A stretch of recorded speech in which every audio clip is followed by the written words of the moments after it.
এই দেশ কখনো দালাল মুক্ত হবে না আমার মতে। করার চেষ্টা করতে হবে, তারা করছে, তার থেকে আমাদের আরো আগে যেতে হবে। দালাল মুক্ত হলে পাসপোর্ট অফিস পুরোপুরি হচ্ছে ঘুষ ছাড়া একটা পিওর হচ্ছে একটা অফিস হয়ে যেতে পারে। পাসপোর্ট অফিসের ডিজির সাথে আমরা হচ্ছে মিটিং করলাম।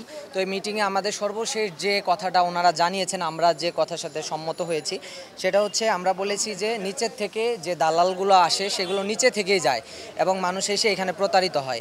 এই জন্য সেনাবাহিনীর যে ফোর্স আমরা আনসার বা পুলিশ এরকম কোনো ডিফেন্সের কোনো আমরা ওইখানে কাজ করুক ওগুলো চাই না। আমরা চাই যে সেনাবাহিনী এখানে একটা ডেস্ক বসাবে, হেল্প ডেস্ক, ওইখানে যত মানুষের ঝামেলা আছে তারা সমাধান করবে। অলরেডি তাদের হেল্প ডেস্ক আছে কিন্তু ওরা ওইভাবে তাদের নাই, ওইটা প্রচার নাই, এটা বড় করা হবে।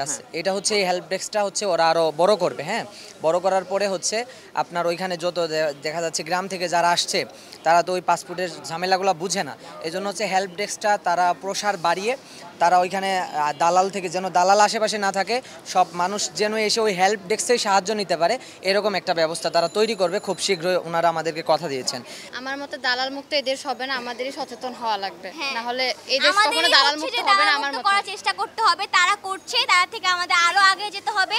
তারা তো করবে, তারা তো অনেক কাজের চাপে থাকে, এই কাজের চাপের মধ্যে দিয়ে তাদের এটাও দেখতে হবে, কারণ কি তাদের এই দালালি করার জন্য অনেকে হচ্ছে যে অনেকভাবে ক্ষতিগ্রস্ত হচ্ছে, অনেকের কাছে হচ্ছে যে অনেক টাকা চাওয়া হচ্ছে, মানে দালালরা অনেক টাকা চাচ্ছে।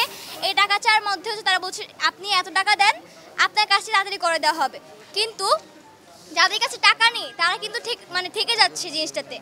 এটাই হচ্ছে যে আমরা চাচ্ছি দালাল মুক্ত করুক, পরিবেশটা সুন্দর হোক, মানে আরো ভালো হোক জিনিস। দালাল মুক্ত হলে পাসপোর্ট অফিস পুরোপুরি হচ্ছে একটা মানে টাকা দুর্নীতি বা হচ্ছে ঘুষ ছাড়া একটা পিওর হচ্ছে একটা অফিস হয়ে যেতে পারে।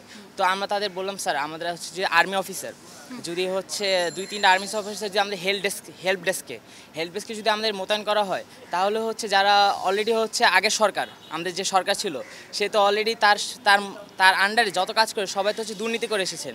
তো এখন আমাদের আর্মিরা হচ্ছে ফুল ট্রেন, তো তাদের কারণে হচ্ছে এই দুর্নীতি হওয়ার সম্ভাবনা অনেক কম।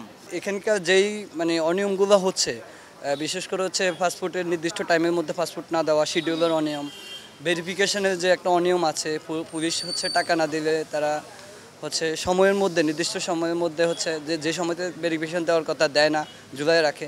এগুলো নিয়ে মানে আরও কিছু বিষয় ছিল যেগুলো হচ্ছে বিশেষ কিছু কেস থাকে, যেমন হচ্ছে বয়স সীমা পরিবর্তন, এরপর হচ্ছে আপনার দেখা যায় অনেকের ক্ষেত্রে রিউজন পরিবর্তন হয়, মানে আবার অনেকে বাড়ি পরিবর্তন করে, ঠিকানা পরিবর্তন করে। এই পরিবর্তনগুলো তারা বিশেষ কোনো সেবা চালু করছে কিনা, এজন্য আমরা দাবি করছি আপনারা হচ্ছে মানে প্রত্যেকটা জেলা পর্যায়ে এবং মানে রিজিওনাল যে পাসপোর্ট অফিসটা সেই অফিসে আপনারা একটা বিশেষ সেবা রাখবেন, যে সেবা যারা দীর্ঘদিন মানে এর কাছ থেকে ওর কাছ থেকে যাইয়ে না ফেরে তখন দালাল ধরে, যে দালালরা তখন হচ্ছে এটার একটা বড় অঙ্কের বেনিফিট নেয়, যেন বেনিফিটটা তারা না নিতে পারে।